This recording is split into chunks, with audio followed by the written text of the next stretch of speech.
Hello, Internet. We are live because it's 8 o'clock, and this is my face.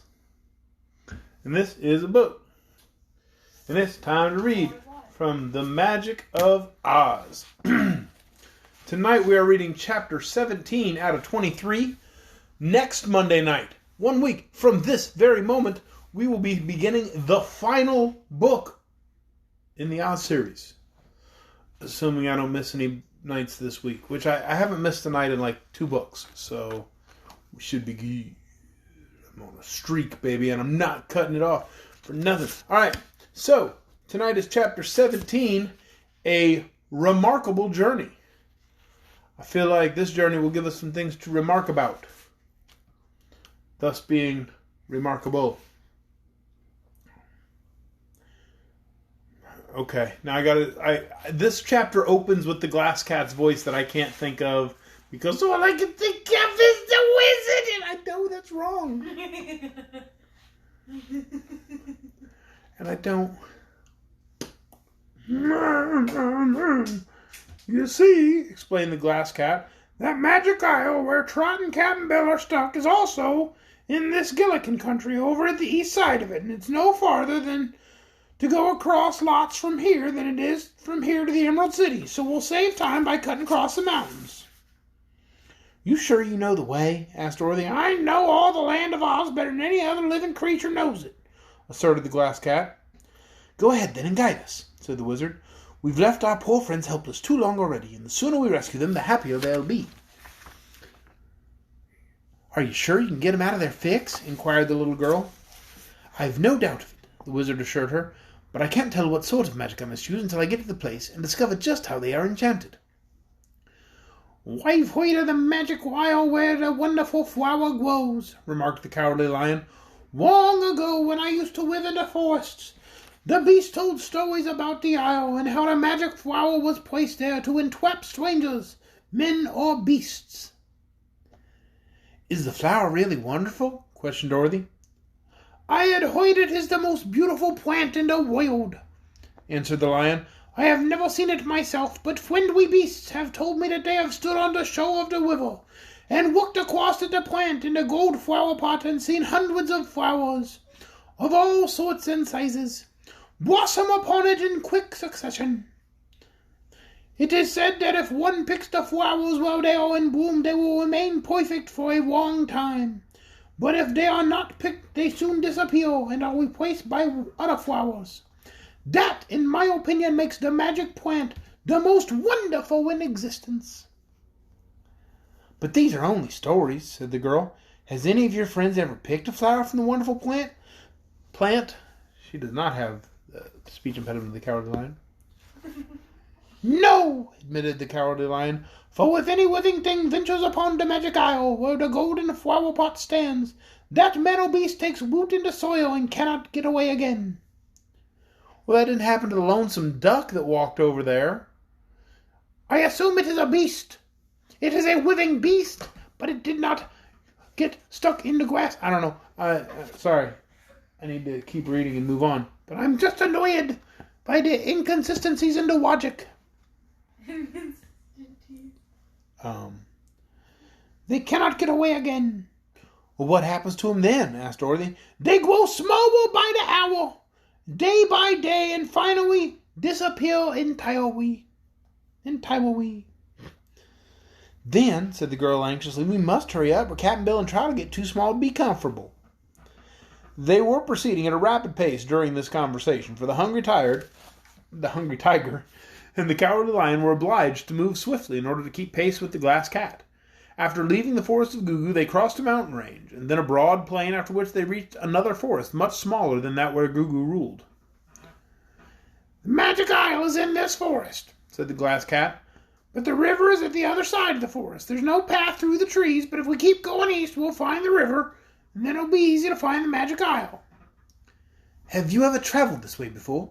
Inquired the wizard. Not exactly, admitted the cat, but I know we shall reach the river if we go east through the forest. Lead on, then, said the wizard. The glass cat started away, and at first it was easy to pass between the trees, but before long the underbrush and vines became thick and tangled, And after pushing their way through these obstacles for a time, our travelers came to a place where even the glass cat could not push through. "We better go back and find a path," suggested the hungry tiger. "I'm surprised at you," said Dorothy, eyeing the glass cat severely. "I'm surprised myself," replied the cat. "But it's a long way around the forest to where the river enters it, and I thought we could save time by going straight through." "No one can blame you," said the wizard, "and I think, instead of turning back, I can make a path that will allow us to proceed."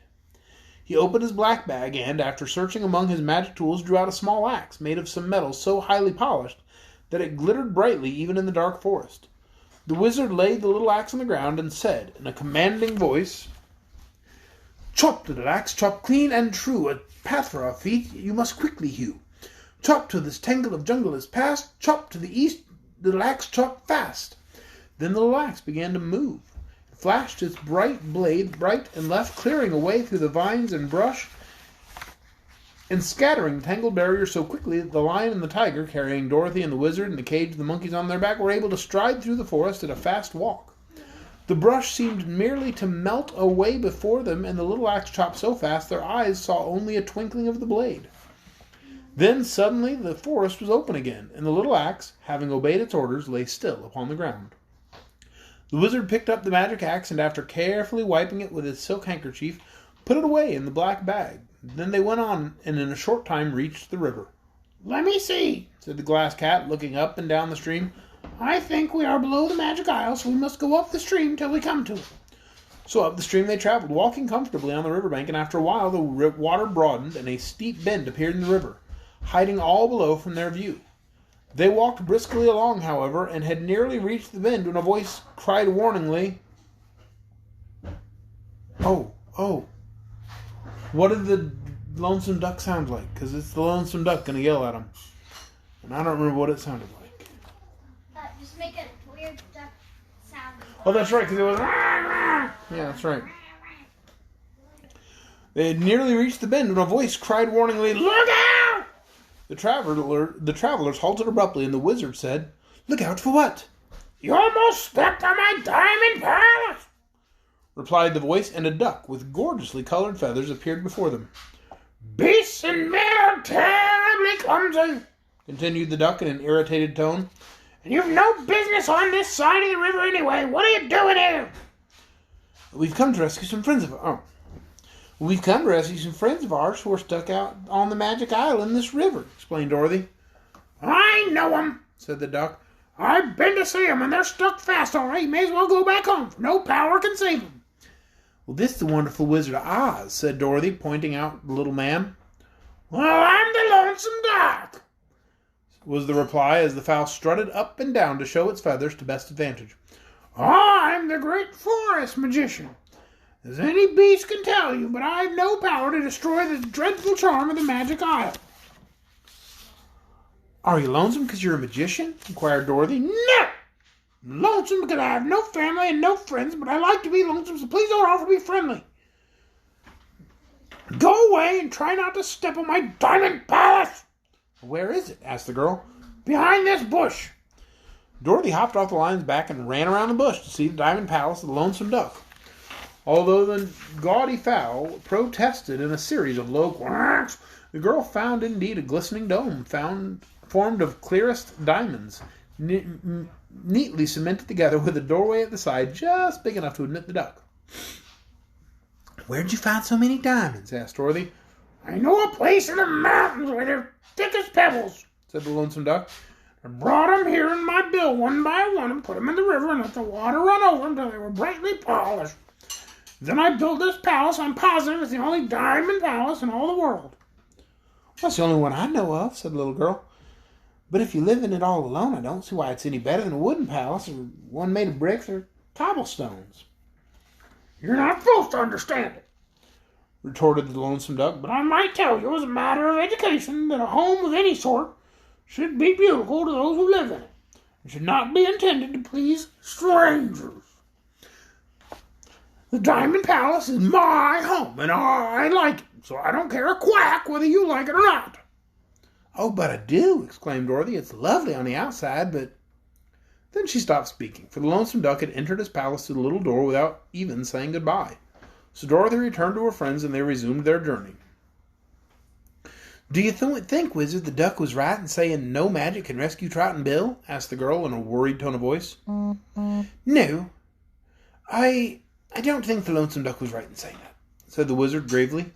"But it is possible that their enchantment will be harder to overcome than I expected. Do my best, of course, but no one can do more than his best." That didn't entirely relieve Dorothy's anxiety, but she said nothing more, and soon, on turning the bend in the river, they came in sight of the Magic Isle. "There they are!" exclaimed Dorothy eagerly. "Yes, I see them," replied the wizard, nodding. "They are sitting on 2 big toadstools." "That's queer," remarked the Glass Cat. "There were no toadstools when I left them there." "What a lovely flower," said Dorothy in rapture as her gaze fell on the magic plant. Are we okay? Yeah. I hear us arguing. She accidentally stabbed my foot and she's apologizing. Please don't stab one another. She did.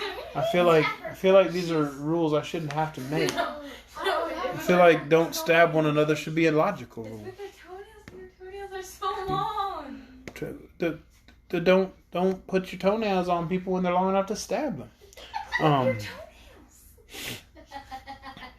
Never mind the flower just now, advised the wizard. The important thing is to rescue our friends. By this time they had arrived at a place just opposite the Magic Isle, and now both Trot and Cap'n Bill saw the arrival of their friends and called to them for help. "How are you?" shouted the wizard, putting his hands to his mouth so they could hear him better across the water. "We're in hard luck," shouted Cap'n Bill in reply. "We're anchored here, can't move till you find a way to cut the hawser?" It says hawser. I don't know what a hawser is, but "Till you find a way to cut the hawser." "What's he mean by that?" asked Dorothy. "And your reader tonight?" "We can't move our feet a bit," called Trot. Sorry,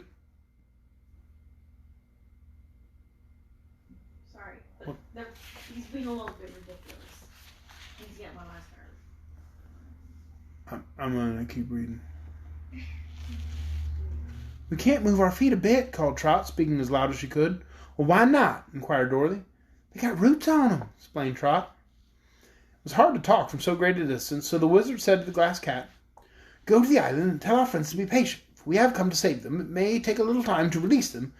The magic of the isle is new to me, and I shall have to experiment, but tell them I'll hurry as fast as I can." So the Glass Cat walked across the river under the water to tell Trot and Cap'n Bill not to worry, and the wizard at once opened his black bag and began to make his preparations. And that is the end of chapter 17. A Remarkable Journey. Tomorrow I will read chapter 18.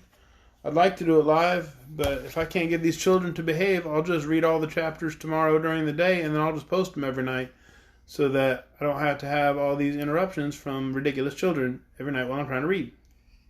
Good night, everyone. I hope you'll join us tomorrow.